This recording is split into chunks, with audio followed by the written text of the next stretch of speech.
அன்பின் வணக்கம். தேன்கூடு வழங்கும் லியோ டால்ஸ்டாய் எழுதிய போரும் வாழ்வும் ஆடியோ புத்தகம். மொழிபெயர்ப்பு TS சொக்கலிங்கம். போரும் வாழ்வும் பகுதி 2, புத்தகம் 1. வாசிப்பவர் ரே விஜயலட்சுமி. அத்தியாயம் 21. பெர்க் வீட்டில் இளவரசர் ஆண்ட்ரூ. வந்திருந்த முக்கியமான விருந்தாளிகளில் பியரும் ஒருவராகையால் கோமகன் ரஸ்டோவ், இராணுவ ஜெனரல், இராணுவ கர்னல் ஆகியவர்களோடு பாஸ்டன் என்ற சீட்டு விளையாட்டிற்கு அமர வேண்டியதாயிற்று. நட்டாஷா எங்கிருந்தாளோ அவளை நேராக பார்க்கும் விதத்தில் அவர் சீட்டு மேசையில் தற்செயலாக அமர்ந்தார். நடன கச்சேரிக்கு பின்னால் அவளிடம் ஒரு விசித்திரமான மாறுதல் ஏற்பட்டிருந்தது. அவருடைய உள்ளத்தில் பதிந்தது. அவள் மௌனமாய் இருந்தாள். நடன கச்சேரியில் பார்த்ததை விட அவள் அழகு குறைந்திருந்தாள். ஆனால் தன்னை சுற்றியுள்ள ஒவ்வொன்றிலும் அவள் காட்டிய அமைதியான பாராமுகம் அந்த குறைக்கு ஈடு செய்வதாய் இருந்தது. அவளை நோட்டமிட்ட பியர், அவள் ஏன் இப்படி இருக்கிறாள் என்று நினைத்தார். தன்னுடைய சகோதரியின் பக்கத்தில் தேநீர் மேஜை முன்பாக அவள் அமர்ந்திருந்தாள். அவளுக்கு பக்கத்தில் அமர்ந்திருந்த போரிஸ் அவளிடம் கேட்ட கேள்விகளுக்கு அவரை பார்க்காமலேயே தயக்கத்துடன் ஏதோ பதில் சொல்லி கொண்டிருந்தாள். தமது ஜோடிகள் மகிழ்ச்சி அடையும்படி 5 ஆட்டங்கள் ஆடிய பின்பு மறுபடியும் சீட்டுக்கட்டை கையில் எடுத்தபோது அந்த அறைக்குள் யாரோ நுழையும் சப்தமும் வாழ்த்துரைகளும் கேட்டன.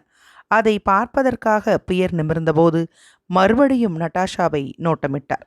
இன்னும் அதிகமான ஆச்சரியத்தோடு, அவளுக்கு என்ன நேர்ந்துவிட்டது என்று பியர் தம்மை தாமே கேட்டுக்கொண்டார்.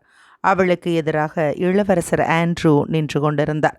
கனிந்த அக்கறையோடு அவளை நோக்கி எதையோ சொல்லிக் கொண்டிருந்தார்.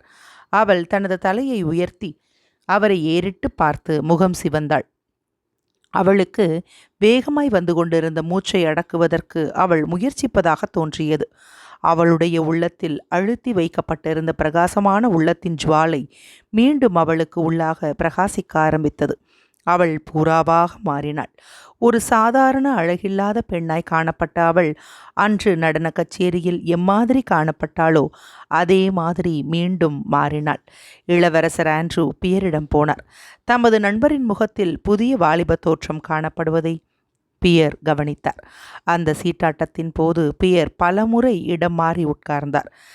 நட்டாஷாவை நேராக பார்த்திருப்பதும் அவளுக்கு முதுகு காட்டியிருப்பதுமாக பலவிதமாய் உட்கார்ந்தார். ஆனால் அன்றைய ஆட்டத்தில் 6 ரப்பர்கள் விளையாடி முடிகிற வரையில் அவளையும் தம்முடைய நண்பரையும் அவர் கவனித்து வந்தார். முக்கியமானது ஏதோ ஒன்று அவர்கள் இருவருக்குள்ளும் நடந்து கொண்டிருக்கிறது என்று பியர் நினைத்தார். மகிழ்ச்சியும் வேதனையும் கொண்ட ஒரு உணர்ச்சி அவரை வாட்டி சீட்டாட்டத்தை சரியாக கவனிக்க முடியாமல் செய்தது. 6 ரப்பர்கள் முடிந்ததும் இம்மாதிரி விளையாடுவதால் பிரயோஜனமில்லை என்று இராணுவ ஜெனரல் சொல்லிவிட்டு விளையாட்டிலிருந்து எழுந்தார். அந்த விளையாட்டிலிருந்து பியர் விடுவிக்கப்பட்டார். ஒரு பக்கத்தில் சோனியாவோடும் போரிஸோடும் நட்டாஷா பேசிக்கொண்டிருந்தாள். மற்றொரு பக்கத்தில் இளவரசர் ஆண்ட்ரூவிடம் விஷம புன்னகையோடு எதையோ வேரா சொல்லிக் கொண்டிருந்தாள். ஏதாவது ரகசியங்கள் பேசிக்கொண்டிருக்கிறீர்களா என்று கேட்டுக்கொண்டே பியர் தமது நண்பர் பக்கத்தில் போய் அமர்ந்தார். நட்டாஷாவிடம் இளவரசர் ஆண்ட்ரூ கண்ணோட்டமிடுவதை வேரா கவனித்தாள். ஆகவே ஒரு உண்மையான மாலை கச்சேரியில் கனிவான காதலை பற்றி பேச வேண்டியது முற்றிலும் அவசியம் என்று அவள் நினைத்தாள். இளவரசர் ஆண்ட்ரூ தனியாயிருந்த சமயம் பார்த்து பொதுவாக காதல் உணர்ச்சிகளை பற்றியும் தனது சகோதரியை பற்றியும் பேச ஆரம்பித்தாள். இளவரசர் ஆண்ட்ரூ ஒரு சிறந்த புத்திசாலியான விருந்தாளி என்று அவள் கருதியபடியால் அவரிடம் தன்னுடைய முழு சாதுரியத்தையும் பிரயோகிக்க வேண்டியிருக்கும் என்று அவள் உணர்ந்தாள். தான் மிகுந்த திருப்தி கொண்ட விதத்தில் வேரா பேசிக் கொண்டிருந்தாள். ஆனால் இளவரசர் ஆண்ட்ரூ தர்மசங்கடமான நிலைமையில் இருப்பதாக காணப்பட்டார். இம்மாதிரி அவருக்கு நேரிடுவது அபூர்வம். இந்த சமயத்தில்தான் பியர் அவர்களிடம் போய் சேர்ந்தார். நீர் என்ன நினைக்கிறீர் என்று ஒரு விஷம புன்னகையுடன் வேரா கேட்டாள். நீர் மிகவும் தெளிவாய் அறியக்கூடியவர். ஒரு பார்வையிலேயே மக்களின் குணங்களை அறிந்து கொள்ளக்கூடியவர். நட்டாலியை பற்றி நீர் என்ன நினைக்கிறீர்? அவளுடைய பற்றுதல்களில் அவள் உறுதியாய் நிற்க அவளால் முடியுமா? மற்ற பெண்களைப் போல தன்னையே குறிப்பிட்டுக் கொள்கிறாள். ஒரே மனிதரை காதல் செய்து எப்பொழுதும் உண்மையாய் அவருடன் இருக்க அவளால் முடியுமா? அப்படி இருப்பதைத்தான் உண்மையான காதல் என்று நான் கருதுகிறேன். நீர் என்ன நினைக்கிறீர் இளவரசே? உனது சகோதரியை நான் கொஞ்சம்தான் அறிவேன் என்று இளவரசர் ஒரு கேலி புன்னகையோடு கூறினார். அந்த புன்னகையில் தம்முடைய தர்ம சங்கடத்தை மறைக்க முயன்றார். ஹா, அதனால் இம்மாதிரி நாசுக்கான கேள்விக்கு என்னால் பதில் சொல்ல முடியாது. தவிர ஒரு பெண் எவ்வளவுக்கு எவ்வளவு கவர்ச்சி குறைவாக இருக்கிறாளோ அவ்வளவுக்கு அவ்வளவு அவள் உறுதியுடன் இருப்பாள் என்பதை நான் கவனித்திருக்கிறேன் என்று சொல்லிவிட்டு அவர்களிடம் நெருங்கிக் கொண்டிருந்த பியரை ஏறிட்டு பார்த்தார். ஆம், அது உண்மைதான் இளவரசே. எங்கள் காலத்தில் என்று பெரா மேலும் தொடர்ந்து பேசினாள். குறிப்பிட்ட அளவு மட்டும் அறிவுள்ள மக்கள் எங்கள் காலம் என்று பேசுவதில் மிகுந்த பிரியம் கொண்டிருப்பவர்கள். எங்கள் காலத்தின் விசேஷ குணங்களை அவர்கள் அறிந்து கணக்கிட்டு வைத்திருப்பது போலவும், காலம் மாறுவதற்கு தக்கபடி மக்களின் குணாதிசயங்களும் மாறுவதைப் போலவும் அவர்கள் மனோராஜ்யம் செய்வார்கள். எங்கள் காலத்தில் பெண்ணுக்கு மிகுந்த சுதந்திரம் இருந்தபடியால் அவளிடம் காதல் பேசுவதனால் ஏற்படும் மகிழ்ச்சி அவளுக்கு உள்ளே இருக்கிற உண்மையான உணர்ச்சியை அமுக்கி விடுகிறது. நட்டாலி ரொம்ப சபலசித்தம் உள்ளவள் என்பதை ஒப்புக்கொண்டுதான் ஆக வேண்டும் என்று கூறி முடித்தாள். மீண்டும் பேச்சு நட்டாலியை பற்றி திரும்பியதால் இளவரசர் ஆண்ட்ரூ அதிருப்தி அடைந்து தமது புருவத்தை நெறித்தார். அவர் எழுந்திருக்க முயற்சி செய்தார். ஆனால் இன்னும் அதிகமான கவர்ச்சி புன்னகை காட்டி பெரா மேலும் ஏதோ தொடர்ந்து பேசினாள். அவளிடம் காதல் பேசியதைப் போல அத்தனை பேர்கள் வேறு யாரிடமும் பேசியிருக்க மாட்டார்கள் என்று நான் நினைக்கிறேன். சமீப காலம் வரையில் கூட அவள் யாரை பற்றியும் சிரத்தை கொள்ளவில்லை. இப்பொழுது உமக்கு தெரியும் கோமகனே, நம் இருவருக்குள்ளாக ஒரு விஷயத்தை உமக்கு சொல்லுகிறேன். என்னுடைய அருமை மைத்துனர் போரிசுடன் அவள் வெகு தூரம் சல்லாபம் செய்து கொண்டிருந்தாள். இளவரசர் ஆண்ட்ரூ முகம் சுழித்து மௌனமாயிருந்தார். நீர் போரிசுடன் நட்பாய்த்தான் இருக்கிறீர் அல்லவா என்று வேரா கேட்டாள். ஆம், அவரை நான் அறிவேன். நட்டாஷாவிடம் அவருக்கு ஏற்பட்டிருந்த சிறுபிள்ளைத்தனமான காதலை பற்றி அவர் உம்மிடம் சொல்லியிருப்பார் என்று நினைக்கிறேன். ஓ, ஒரு சிறுபிள்ளைத்தனமான காதல் இருந்ததா என்று இளவரசர் ஆண்ட்ரூ திடீரென்று கேட்டு எதிர்பாராத விதமாக நாணி முகம் சிவந்தார். ஆம், மைத்துனர் மைத்துனிகளுக்குள் ஏற்படும் அந்யோன்யம் அநேகமாய் காதலில் கொண்டுவிடும் என்ற பழமொழி உமக்கு தெரியும். நீர் அப்படி நினைக்கவில்லையா? ஓ, சந்தேகமில்லாமல் என்று இளவரசர் ஆண்ட்ரூ பதில் சொன்னார். திடீரென்று அவருக்கு ஒரு உற்சாகம் ஏற்பட்டது. பியரை பார்த்து மாஸ்கோவில் உள்ள அவருடைய 50 வயதான மைத்துனிகளிடம் ஜாக்கிரதை இருக்கும்படி கேலி செய்தார். இம்மாதிரி கேலி பேச்சுகளுக்கு இடையில் அவர் எழுந்து பியரின் கையை பற்றி ஒரு பக்கமாக அழைத்து கொண்டு போனார். தமது நண்பருக்கு ஏற்பட்டிருந்த விசித்திரமான பரபரப்பை கண்டு ஆச்சரியம் கொண்டு தனது நண்பர் எழுந்தபோது நட்டாஷாவை நோக்கியதையும் கவனித்து, நல்லது, இப்பொழுது என்ன என்று பியர் கேட்டார். நான் உம்மிடம் பேசியாக வேண்டும் என்று இளவரசர் ஆண்ட்ரூ சொன்னார். பெண்களின் அந்த கையுறைகளை பற்றி உமக்கு தெரியும். ஃப்ரீமேசன் சங்கத்தில் புதிதாய் சேருகிற சகோதரருக்கு ஒரு ஜோடி கையுறைகள் கொடுப்பார்கள். அவற்றை அவர் காதலிக்கிற பெண்ணுக்கு அவர் கொடுக்க வேண்டும். இதை பற்றி தான் இளவரசர் ஆண்ட்ரூ குறிப்பிட்டார். நான் ஆனால் இல்லை, உம்மிடம் நான் பின்னால் பேசுகிறேன் என்று அவருடைய கண்களில் விசித்திரமான ஒரு ஒளியுடனும் அவருடைய நடவடிக்கைகளில் பரபரப்புடனும் நட்டாஷாவிடம் இளவரசர் ஆண்ட்ரூ சென்று அவள் பக்கத்தில் அமர்ந்தார். அவளிடம் இளவரசர் ஆண்ட்ரூ எதையோ கேட்பதையும் அதற்கு அவள் பதில் சொல்லிய போது முகம் சிவந்ததையும் பியர் கண்டார். அச்சமயத்தில் பியரிடம் பெர்க் வந்தார். இராணுவ ஜெனரலுக்கும் கர்னலுக்கும் ஸ்பெயின் விவகாரங்களை பற்றி நடக்கிற ஒரு விவாதத்தில் அவர் கலந்து கொள்ள வேண்டும் என்று வற்புறுத்தினார். பெர்க் திருப்தியாகவும் சந்தோஷமாகவும் இருந்தார். மகிழ்ச்சியின் புன்னகை அவருடைய முகத்தை விட்டு நீங்கவே இல்லை. அந்த மாலை கச்சேரி அவர் பார்த்த மற்ற கச்சேரிகளைப் போலவே இருந்ததோடு மிகவும் வெற்றிகரமாகவும் முடிந்தது. எல்லாம் ஒரே மாதிரியாயிருந்தன. சீமாட்டிகளின் தந்திர பேச்சுகள், சீட்டாட்டங்கள், சீட்டாட்டத்தின் போது இராணுவ ஜெனரல் உறக்க பேசியது, சாமோவார் என்ற தேநீர் பாத்திரம், தேநீர் சாப்பிடுவதற்கான கேக்குகள் முதலியவைகள் ஒரே மாதிரியாக இருந்தன. ஆனால் அவர் பார்த்த மாலை கச்சேரிகளில் அவர் கண்ட ஒரு விஷயம் அங்கு இல்லாததைப் போல அவருக்கு தோன்றியது. ஆகவே அதை அவர் காப்பி அடிக்க விரும்பினார். முக்கியமான ஏதாவது ஒரு விஷயத்தை பற்றி ஆண்களுக்குள் ஒரு தகராறு ஏற்பட்டு அதற்காக பலத்த குரலில் சம்பாஷணை செய்வது அங்கே இன்னும் காணப்படவில்லை. அம்மாதிரி ஒரு விவாதத்தை இப்பொழுது இராணுவ ஜெனரல் ஆரம்பித்தார். அதற்காகத்தான் பியரை அங்கே பெர்க் அழைத்து கொண்டு போனார். அத்தியாயம் 21 நிறைவுற்றது. அத்தியாயம் 22. நட்டாஷா ஆண்ட்ரூ காதல். இளவரசர் ஆண்ட்ரூவை மறுநாள் தமது வீட்டிற்கு உணவு அருந்த வரும்படி கோமகன் அழைத்தார். அதன்படி ரஸ்டோவ்களின் வீட்டிற்கு அவர் சென்று விருந்துண்டு அன்று பூராவாக அங்கேயே இருந்தார். அந்த வீட்டில் உள்ள ஒவ்வொருவருக்கும் யாருக்காக இளவரசர் ஆண்ட்ரூ அங்கே வந்திருக்கிறார் என்பது தெரியும். அதை மறைக்காமல் அன்று பூராவாக நட்டாஷாவுடன் இருப்பதற்கு அவர் முயற்சி செய்தார். அந்த நடுக்கமும் சந்தோஷமும் பரவசமும் கொண்ட நட்டாஷாவின் உள்ளத்தில் மட்டுமல்ல, அந்த வீடு பூராவாகவே ஏதோ ஒரு முக்கியமான காரியம் நடக்கப் போகிறது என்ற வியப்பான உணர்ச்சியோடு காணப்பட்டது. நட்டாஷாவோடு இளவரசர் ஆண்ட்ரூ பேசிக்கொண்டிருந்த போது ஒரு சோகமான கடுமையான தோற்றத்தோடு கோமகள் பார்த்து கொண்டிருந்தாள். அவளை நோக்கி அவருடைய பார்வை திரும்பும்போது உபயோகமில்லாத விஷயங்களை பற்றி ஒரு சம்பாஷணையை பயத்தோடு ஆரம்பிப்பாள். நட்டாஷாவை விட்டு பிரிவதற்கு சோனியா பயந்தாள். என்றாலும் அவர்களுடைய வழியில் தான் இடையூறாக இருக்கக்கூடாதே என்றும் பயந்தாள். நட்டாஷா அவரோடு தனியாய் இருந்த வினாடியில் ஏதோ ஒன்றை எதிர்பார்க்கும் பீதியில் வெளிரி காணப்பட்டாள். இளவரசர் ஆண்ட்ரூவின் அச்சத்தைக் கண்டு அவள் வியப்படைந்தாள். தன்னிடம் அவர் ஏதோ சொல்ல வேண்டும் என்று விரும்புவரைப் போல அவள் உணர்ந்தாள். ஆனால் அவரால் அம்மாதிரி சொல்ல முடியவில்லை. மாலையில் இளவரசர் ஆண்ட்ரூ அங்கிருந்து போன பின்பு நட்டாஷாவிடம் கோமகள் வந்து மெதுவான குரலில், நல்லது, அப்புறம் என்ன என்று கேட்டாள். அம்மா, கடவுளுக்காக இப்பொழுது என்னிடம் எதையும் கேட்காதே. அதை பற்றி ஒருவர் பேசிக்கொண்டிருக்க முடியாது என்றாள் நட்டாஷா. எப்படி இருந்தபோதிலும் அன்றிரவு பரபரப்பும் பயமும் மாறி மாறி கொண்டிருந்த நட்டாஷா தன்னுடைய தாயாரின் படுக்கையில் படுத்து வெகுநேரம் வரை தனக்கு எதிராக விரைத்து பார்த்து கொண்டிருந்தாள்.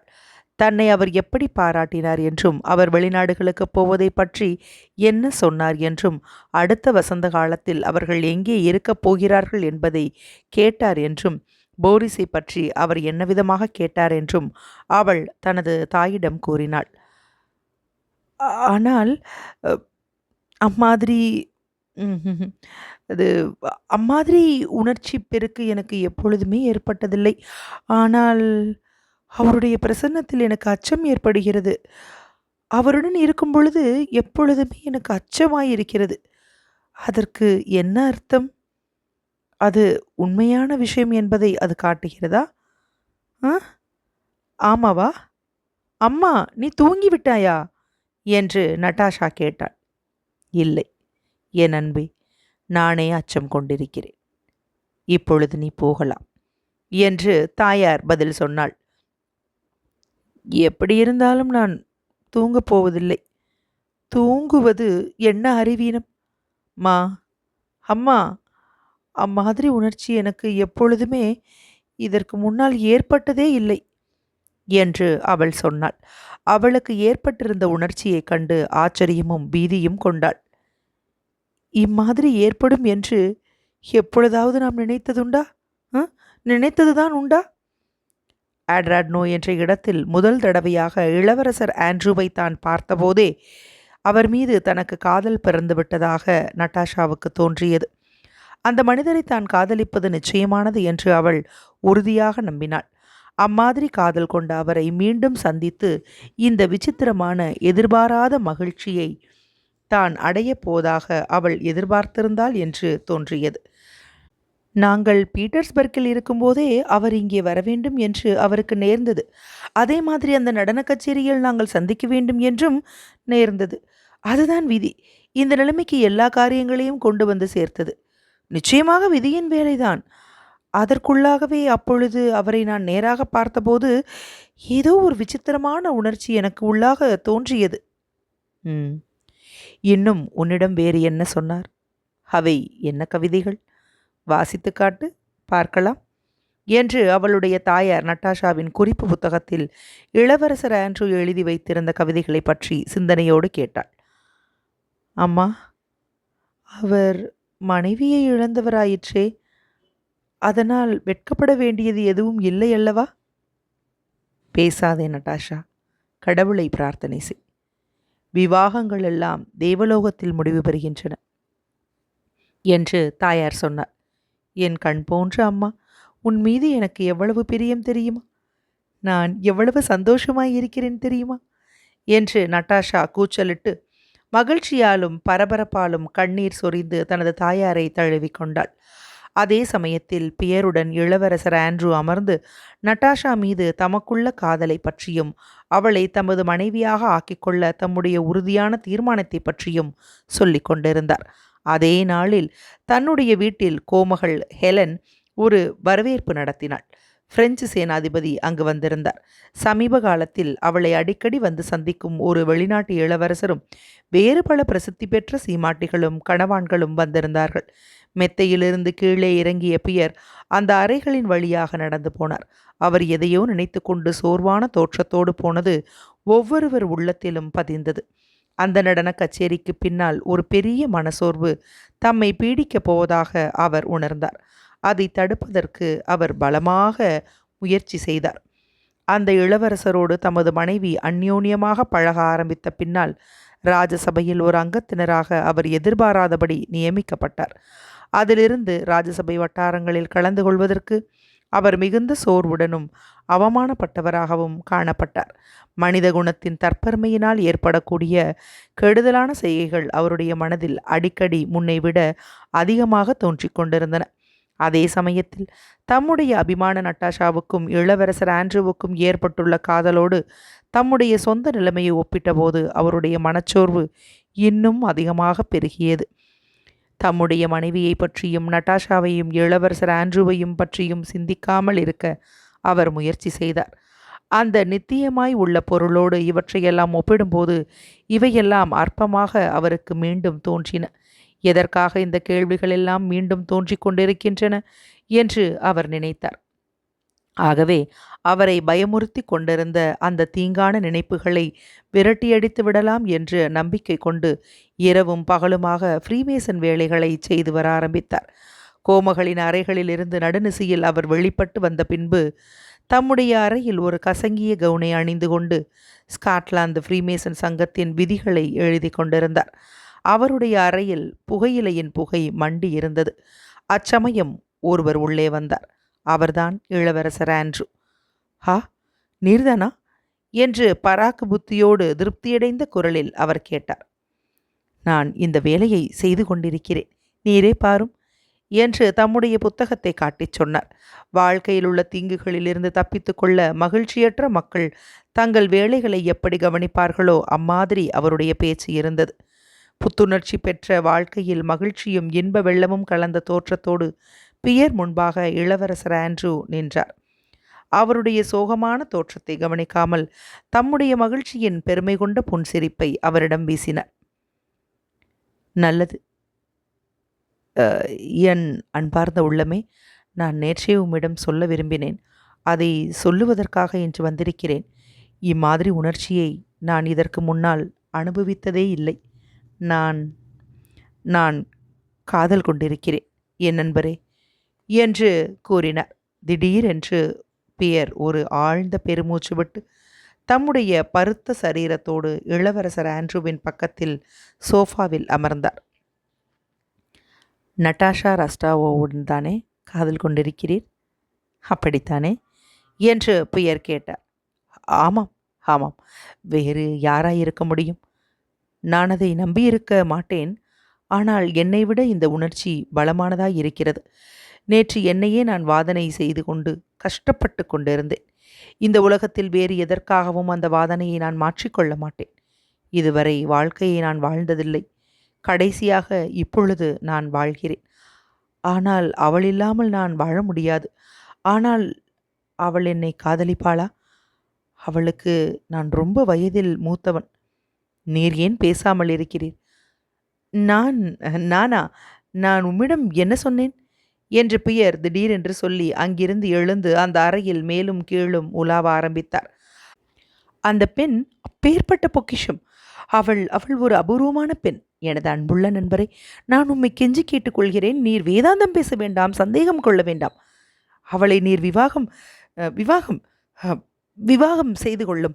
அதன் பின்னால் உம்மை விட மகிழ்ச்சியான ஒருவர் இருக்க மாட்டார் என்பது எனக்கு நிச்சயம்." "அவளை பற்றி என்ன? அவள் உம்மை காதலிக்கிறாள்." "இந்த அசட்டு பேச்சுகளை பேச வேண்டாம். என்று இளவரசர் ஆண்ட்ரூ கூறி புன்னகை கொண்டு பியரின் கண்களை பார்த்தார். ஆனால் நான் சொல்லுவதை கவனியும் என்று அவரின் கையை பற்றி கொண்டு இளவரசர் ஆண்ட்ரூ சொன்னார். நான் இப்பொழுது எந்த நிலைமையில் இருக்கிறேன் என்பது உமக்கு தெரியுமா? நான் அதை பற்றி யாரிடமாவது பேசியாக வேண்டும். நல்லது, பேசும் பேசும், நான் மிக்க மகிழ்ச்சி கொள்ளுகிறேன் என்று பியர் சொன்னார். அவருடைய முகம் உண்மையில் மாறியது. அவருடைய நெற்றி மிருதுவாயிற்று. அவர் மகிழ்ச்சியோடு இளவரசர் ஆண்ட்ரூ சொல்லியதை கவனித்து கேட்டார். இளவரசர் ஆண்ட்ரூ உண்மையிலேயே முற்றிலும் மாறாக, முற்றிலும் புதியவராக காணப்பட்டார். வாழ்க்கையில் அவர் கொண்டிருந்த வெறுப்பும் அவருடைய மனச்சோர்வும் அவருடைய மகிழ்ச்சி குறைவும் எங்கே போயின? பியர் ஒருவரிடம்தான் பகிரங்கமாய் பேசுவது என்று அவர் மனதில் முடிவு செய்து கொண்டார். தமது எதிர்காலத்தை பற்றி அவர் சந்தோஷத்தோடும் தைரியத்தோடும் செய்த திட்டங்களை பற்றி சொன்னார். தமது தந்தையின் சலன புத்திக்காக தம்முடைய சொந்த மகிழ்ச்சியை தத்தம் செய்ய முடியாது என்று சொன்னார். தம்முடைய இந்த விவாகத்திற்கு தமது தந்தை சம்மதித்து அவள் மீது பிரியம் கொள்ளும்படி செய்வேன் என்றார். அப்படி செய்ய முடியாவிட்டால் அவருடைய சம்மதம் இன்றியே தாம் கல்யாணம் செய்ய போவதாக அவர் கூறினார். தம்மை ஆட்கொண்ட இந்த உணர்ச்சியை கண்டு அவர் ஆச்சரியம் கண்டார். அந்த உணர்ச்சி விசித்திரமானதாகவும் தம்மை விட்டு புறம்பானதாகவும் தம்மை விட்டு சுதந்திரம் உள்ளதாகவும் அவருக்கு தோன்றியது. இம்மாதிரி நான் காதல் கொள்ள முடியும் என்று யாராவது முன்பு என்னிடம் சொல்லியிருந்தால் நான் நம்பியிருக்கவே மாட்டேன் என்று இளவரசர் ஆண்ட்ரூ சொன்னார். நான் முன்னால் அறிந்திருந்த அந்த உணர்ச்சியை போன்றதல்ல இந்த உணர்ச்சி. இந்த முழு உலகமும் எனக்காக இப்பொழுது இரண்டாக பிரிந்து நிற்கிறது. ஒரு பாதி அவள், அங்கே எல்லாம் மகிழ்ச்சியும் நம்பிக்கையும் ஒளியுமாய் இருக்கின்றன. மற்றொரு பாதி அவள் இல்லாத இடம். அங்கே எல்லாம் இருள் அடைந்தும் சோகம் நிறைந்தும் காணப்படுகின்றன. இருளும் சோகமும் என்று பியர் அழுத்தி கூறினார். ஆமாம், ஆமாம், அதை நான் புரிந்து கொள்ள முடிகிறது. ஒளி மீது ஆசை கொள்ளாமல் என்னால் இருக்க முடியாது. அது என்னுடைய குற்றம் அல்ல. நான் மிகுந்த மகிழ்ச்சியோடு இருக்கிறேன். நான் சொல்லுவதை நீர் அறிந்து கொள்கிறீர்கள் அல்லவா? எனக்காக நீர் மகிழ்ச்சியோடு இருக்கிறீர் என்பதை நான் அறிவேன்.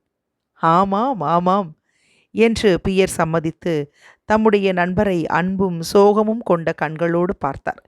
இளவரசர் ஆண்ட்ரூவின் வாழ்க்கை எவ்வளவுக்கு எவ்வளவு பிரகாசமானதாக தோன்றுகிறதோ அவ்வளவுக்கு அவ்வளவு சோர்வானதாக தமது சொந்த வாழ்க்கை இருப்பதாக அவருக்கு தோன்றியது. அத்தியாயம் 22 நிறைவுற்றது. அத்தியாயம் 23.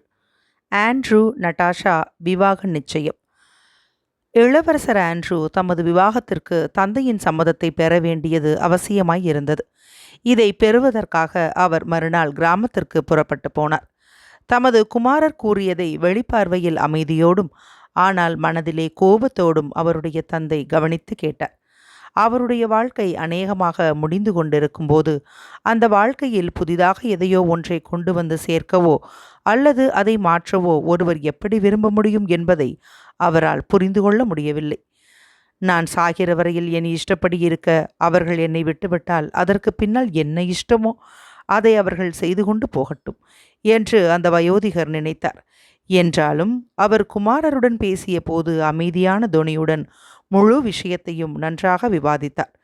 முக்கியமான சந்தர்ப்பங்களில் மட்டும் அவர் காட்டி வந்த அந்த நாசுக்கான திறமையை அப்போது அவரது குமாரரிடம் காட்டினார். முதலாவதாக, அந்த விவாகம் பிறப்பை பொறுத்தவரையில் ஒரு திவ்யமான விவாகம் என்று சொல்ல முடியாது. இரண்டாவதாக, இளவரசர் ஆண்ட்ரூ இன்னமும் முன்னர் இருந்தபடி வாலிபராய் இல்லை. அவருடைய ஆரோக்கியமும் மோசமாய் இருக்கிறது. இந்த விஷயத்தை வயோதிகர் அழுத்தமாய் சொன்னார். மணப்பெண்ணை பொறுத்தவரையில் அவள் மிக மிகச் சிறியவள். மூன்றாவதாக, இளவரசர் ஆண்ட்ரூவுக்கு ஒரு குமாரன் இருக்கிறான். அவனை இந்த சின்னஞ்சிறிய பெண்ணிடம் விட்டு வைப்பது பரிதாபமாயிருக்கும். நான்காவதாக, ஒரு வருஷத்திற்கு நீ இந்த விவாகத்தை ஒத்தி போடும்படி உன்னை நான் வேண்டிக் கொள்கிறேன். நீ வெளிநாடுகளுக்கு போய் வைத்தியம் செய்து கொண்டு உன்னுடைய குமாரன் இளவரசர் நிக்கலஸுக்கு நீ விரும்பியபடி ஒரு ஜெர்மன் வாத்தியாரை கண்டுபிடிக்க ஏற்பாடு செய்.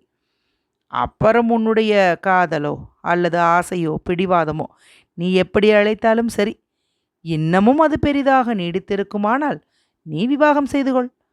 நான் சொல்லும் கடைசி வார்த்தை இதுதான். ஜாக்கிரதை, இதுதான் நான் சொல்லும் கடைசி வார்த்தை என்று வயோதிக இளவரசர் கேலியாக தமது குமாரரை பார்த்து பேசி முடித்தார். அவருடைய தீர்மானத்திலிருந்து அவரை மாற்றுவதற்கு எதனாலும் முடியாது என்று தெரிந்தது. தம்முடைய உணர்ச்சியும் தாம் விவாகம் செய்ய போகும் பெண்ணின் உணர்ச்சியும் 1 வருஷ காலம் தாங்காது என்றும், அல்லது அந்த வயோதிகர் அதற்குள்ளாக இறந்து போக நேரிடலாம் என்றும் அந்த வயோதிகர் நினைப்பதாக இளவரசர் ஆண்ட்ரூ தெளிவாக கண்டு கொண்டார். ஆகவே அவருடைய தந்தையின் விருப்பப்படியே நடக்க அவர் தீர்மானித்தார். அதாவது விவாகம் செய்து கொள்வது என்று இப்போது பேசி முடித்துவிட்டு கல்யாணத்தை 1 வருஷத்திற்கு ஒத்தி போடுவது என்று தீர்மானித்தார்.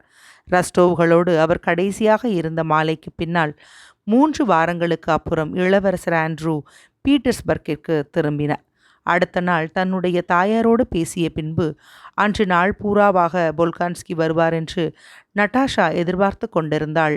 ஆனால் அவர் வரவில்லை. 2வது 3வது நாளும் அதே மாதிரிதான். பியரும் வரவில்லை. இளவரசர் ஆண்ட்ரூ தமது தந்தையை பார்க்க போயிருக்கிறார் என்பது நட்டாஷாவுக்கு தெரியாது. ஆகவே அவர் ஏன் வராமல் இருக்கிறார் என்பதை அவளால் அறிந்து கொள்ள முடியவில்லை. இதே மாதிரி 3 வாரங்கள் கடந்தன. வெளியே எங்கும் போவதற்கு நட்டாஷாவுக்கு விருப்பமே இல்லை. ஒரு அறையிலிருந்து மற்றொரு அறைக்கு நிழலை போல நடந்து கொண்டு சோம்பேறித்தனமாகவும் உற்சாக குறைவாகவும் இருந்தாள். இரவில் ரகசியமாய் அழுது கொண்டிருப்பாள். மாலை வேளைகளில் அவளுடைய தாயாரிடம் கூட அவள் போவதில்லை. அவள் தொடர்ச்சியாக நாணி முகம் சிவந்து எப்போதும் கோபமாய் இருந்தாள். அவளுடைய ஏமாற்றத்தை ஒவ்வொருவரும் அறிந்து கொண்டிருக்கிறார்கள் என்று அவளுக்கு தோன்றியது. ஒவ்வொருவரும் அவளை பார்த்து சிரித்து அவளுக்கு அனுதாபம் காட்டுவதாக தோன்றியது. அவளுடைய உள் வருத்தம் எவ்வளவு பலமாயிருந்த போதிலும் பெருமைக்கு ஏற்பட்ட இந்த பங்கத்தினால் அவளுடைய மனத்துன்பம் இன்னும் அதிகரித்துவிட்டது. ஒரு தடவை அவள் தன்னுடைய தாயாரிடம் வந்தாள். எதையோ பேச முயற்சித்தாள். உடனே திடீரென்று அழ ஆரம்பித்தாள். ஒரு குழந்தை தன்னை எதற்காக தண்டிக்கிறாள் என்று தெரியாமல் வருத்தமடைந்து அழுவதைப் போல அவள் அழுவது இருந்தது. நட்டாஷாவை சமாதானப்படுத்த கோமகள் ஆரம்பித்தாள். முதலில் தன்னுடைய தாயாரின் வார்த்தைகளை கேட்டுவிட்டு திடீரென்று அவள் இடைமறித்தாள். அதை விட்டுவிடு அம்மா, நான் அதை பற்றி நினைக்கவில்லை, அதை பற்றி நினைக்கவும் விரும்பவில்லை. அவர் வந்தார், போனார், அவ்வளவுதான். அவளுடைய குரல் நடுங்கியது.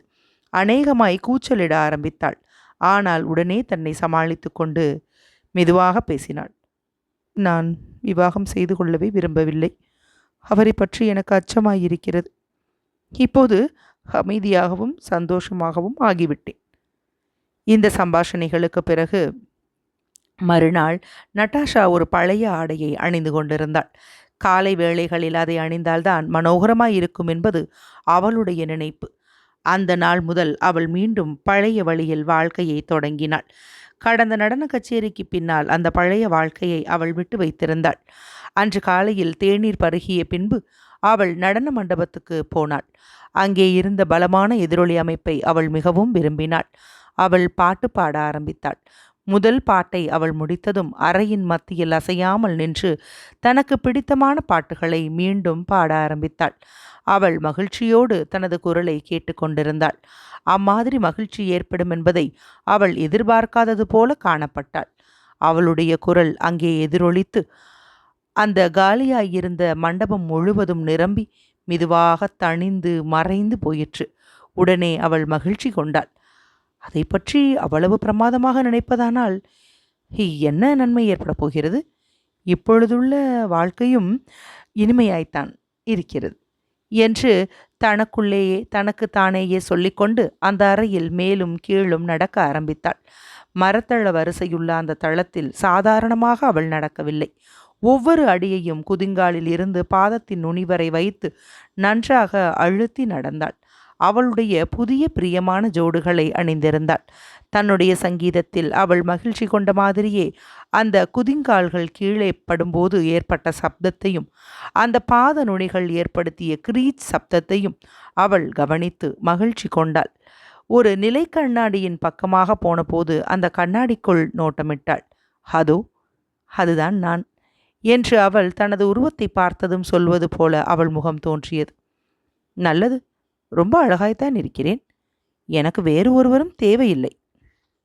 ஒரு வேலைக்காரன் அந்த நடன மண்டபத்தை சுத்தம் செய்வதற்காக உள்ளே வர விரும்பினான். ஆனால் அவனை அவள் உள்ளே வரவிடவில்லை.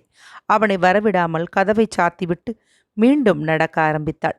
தன்னிடம் மகிழ்ச்சியும் பிரியமும் கொண்ட அவளது மனதிற்கு உகந்த அந்த மனோபாவத்தில் அன்று காலையிலிருந்து அவள் திளைத்து வந்தாள். யாரோ ஒரு மூன்றாவது பேர் வழியான ஒரு ஆண் அவளை பற்றி சொல்வதைப் போல அவள் பேச ஆரம்பித்தாள். இந்த நட்டாஷா எவ்வளவு மனோகரமாய் இருக்கிறாள்! அழகாகவும் இருக்கிறாள். இனிமையான குரலும் இருக்கிறது. இளமையும் இருக்கிறது. அவளை அமைதியாய் இருக்கும்படி விட்டுவிட்டால் யாருடைய வேலைக்கும் அவள் வந்து தலையிடுவதில்லை. ஆனால் எவ்வளவுதான் அவளை அமைதியாய் இருக்க விட்டுவிட்ட போதிலும் அவளால் இப்போது அமைதியாய் இருக்க முடியவில்லை. இதை அவள் உடனே உணர்ந்தாள். ஹாலில் முற்ற மண்டப கதவு திறக்கப்பட்டது. யாரோ ஒருவர் வீட்டில் இருக்கிறார்களா என்று கேட்ட சப்தமும் காலடி சப்தமும் அவளுக்கு கேட்டன. நட்டாஷா அச்சமயம் நிலை கண்ணாடியில் பார்த்து கொண்டிருந்த போதிலும் தன்னை பார்க்கவில்லை. அந்த ஹாலில் கேட்ட சப்தங்களை கவனித்து கொண்டிருந்தாள். மீண்டும் தன்னை அவள் பார்த்தபோது அவளுடைய முகம் வெளிரி போயிருந்தது. ஆமாம், அவர்தான். அவருடைய குரலை அடைபட்ட கதவுகளின் வழியாக இன்னும் தெளிவாக அவள் கேட்காவிட்டாலும் அது அவர்தான் என்பது அவளுக்கு நிச்சயம் தெரியும். முகம் வெளிரி பரபரப்படைந்து நட்டாஷா வரவேற்பு அறைக்குள் ஓடினாள். அம்மா, அம்மா, புல்கான்ஸ்கி வந்துவிட்டார். அம்மா, எவ்வளவு பயங்கரமாயிருக்கிறது! என்னால் தாங்க முடியவில்லை. எனக்கு தேவையில்லை. இம்மாதிரி வேதனைப்படுவது எனக்கு தேவையில்லை. நான் என்ன செய்வது என்று அவள் சொன்னாள். கோமகள் பதில் சொல்வதற்கு முன்பாக இளவரசர் ஆண்ட்ரூ ஒரு பரபரப்பான கவலை நிறைந்த முகத்தோடு அந்த அறைக்குள் வந்தார். அவர் நட்டாஷாவை பார்த்ததும் அவருடைய முகம் பிரகாசமடைந்தது. கோமகளின் கையையும் நட்டாஷாவின் கையையும் முத்தமிட்டுவிட்டு அவர் சோஃபாவில் அமர்ந்தார். நாம் சந்தித்து நீண்ட காலமாய்விட்டது என்று கோமகள் ஆரம்பித்தாள். அவள் என்ன கேட்கப் போகிறாள் என்பதை அறிந்து இளவரசர் ஆண்ட்ரூ இடைமறித்து தாம் சொல்ல விரும்பியதை வேகமாகச் சொன்னார். நான் இவ்வளவு காலம் உங்களை பார்க்க வராமல் இருந்ததற்கு காரணம் நான் என் தந்தையை பார்க்க போயிருந்ததுதான். ஒரு முக்கியமான விஷயத்தை பற்றி நான் அவரிடம் பேச வேண்டியதாயிற்று. நேற்று இரவுதான் நான் திரும்பி வந்தேன் என்று சொல்லி நட்டாஷாவை நோட்டமிட்டு, நான் உன்னுடன் கொஞ்சம் பேச வேண்டும் கோமகளே என்று ஒரு நிமிஷ தயக்கத்திற்கு பின்னால் அவர் கூறினார். கோமகள் தனது பார்வையை கீழ்நோக்கி ஆழ்ந்த பெருமூச்சு விட்டாள். நீர் சொல்வதை கேட்பதற்கு நான் தயாராக இருக்கிறேன் என்று அவள் முணுமுணுத்தாள். தான் அந்த இடத்தை விட்டு போய்விட வேண்டும் என்பதை நட்டாஷா அறிவாள். ஆனால் அவளால் அப்படி செய்ய முடியவில்லை. ஏதோ ஒன்று அவளுடைய தொண்டையை அடைத்தது. மரியாதையை கூட மறந்து அவள் இளவரசர் ஆண்ட்ரூவை விழித்த கண்களுடன் நேராக வெறித்து பார்த்து கொண்டிருந்தாள். உடனேயா? இதே வினாடியிலா? இல்லை, அப்படி இருக்க முடியாது என்று அவள் நினைத்தாள். மீண்டும் அவர் அவளை நோக்கினார். அந்த நோக்கு அவள் நினைத்ததில் தவறில்லை என்பதை உறுதி செய்தது. ஆமாம், இப்போதேதான், இதே வினாடியில்தான் அவளுடைய விதி தீர்மானிக்கப்பட்டுவிடும். நீ போ நட்டாஷா, நான் உன்னை அப்புறம் அழைக்கிறேன் என்று கோமகள் மெதுவான குரலில் கூறினாள். நட்டாஷா அச்சமயம் பீதியும் இரக்கமும் கொண்ட கண்களோடு இளவரசர் ஆண்ட்ரூவை நோக்கிவிட்டு அதன் பின்னால் தனது தாயாரையும் நோக்கிவிட்டு வெளியே போனாள். கோமகளே, நான் இப்போது உமது குமாரியை எனக்கு விவாகம் செய்து கொடுக்கும்படி கேட்டுக்கொள்வதற்காக வந்திருக்கிறேன் என்று இளவரசர் ஆண்ட்ரூ சொன்னார். கோமகளின் முகம் சிவந்தது. ஆனால் அவர் ஒன்றும் சொல்லவில்லை. நீர் கேட்பது என்று மெதுவாக அவள் கடைசியில் ஆரம்பித்தாள். அவர் மௌனமாகவே அவளுடைய கண்களை பார்த்து கொண்டிருந்தார்.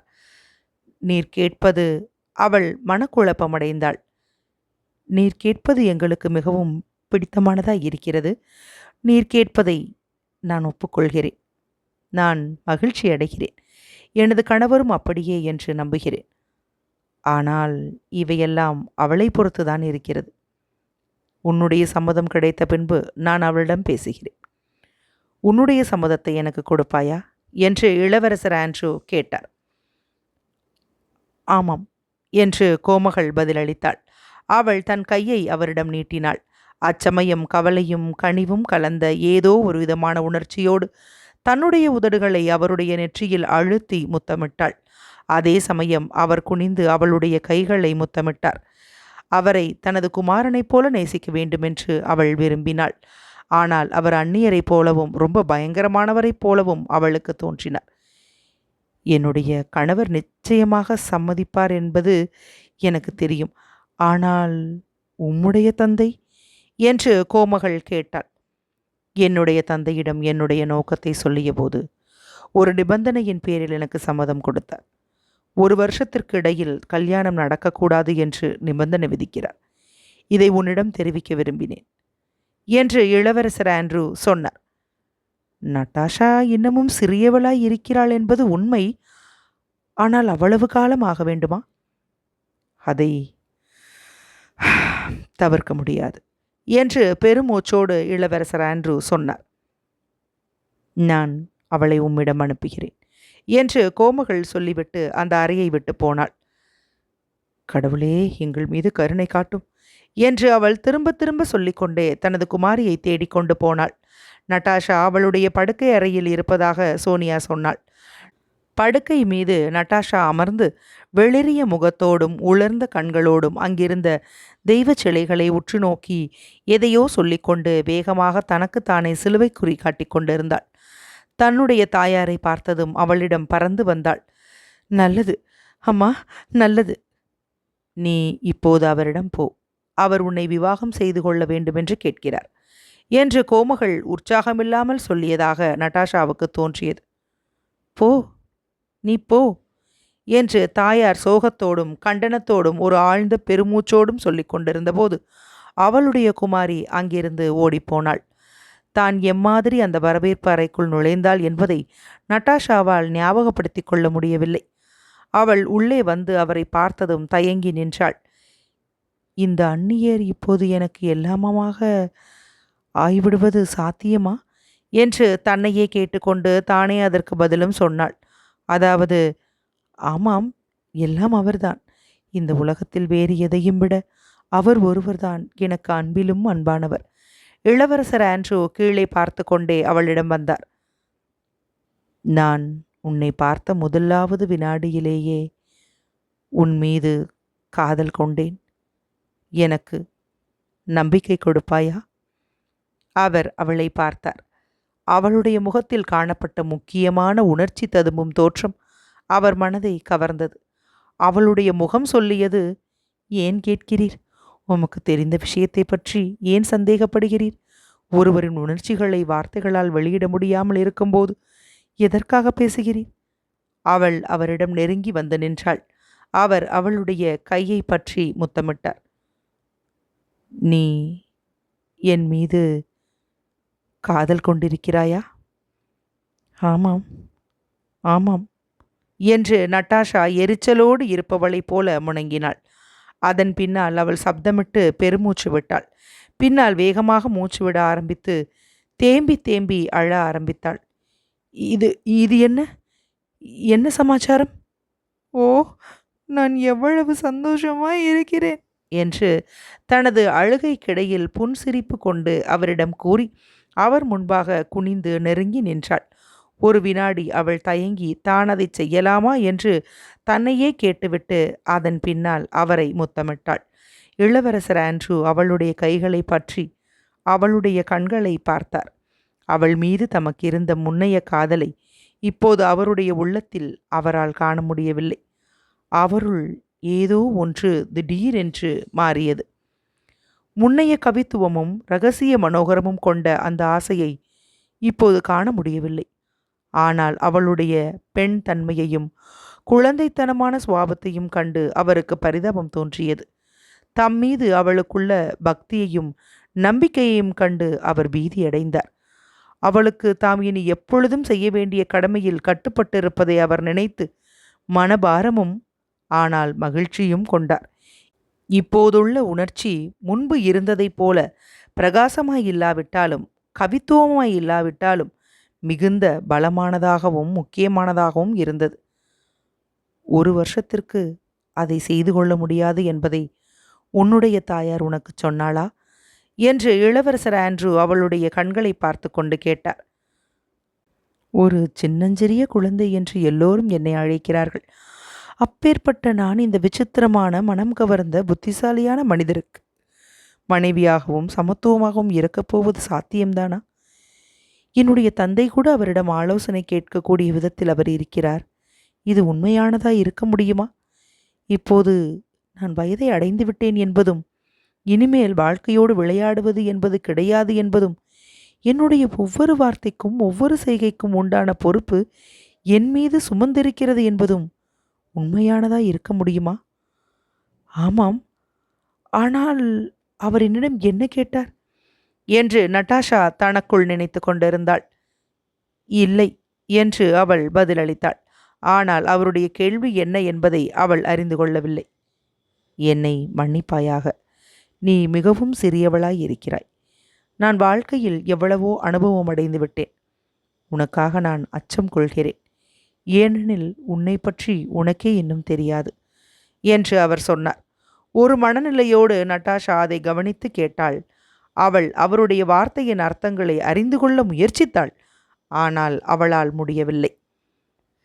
இந்த வருஷமும் என்னுடைய மகிழ்ச்சியை தாமதம் செய்யக்கூடிய கடினமான வருஷமாய் இருக்கிறது.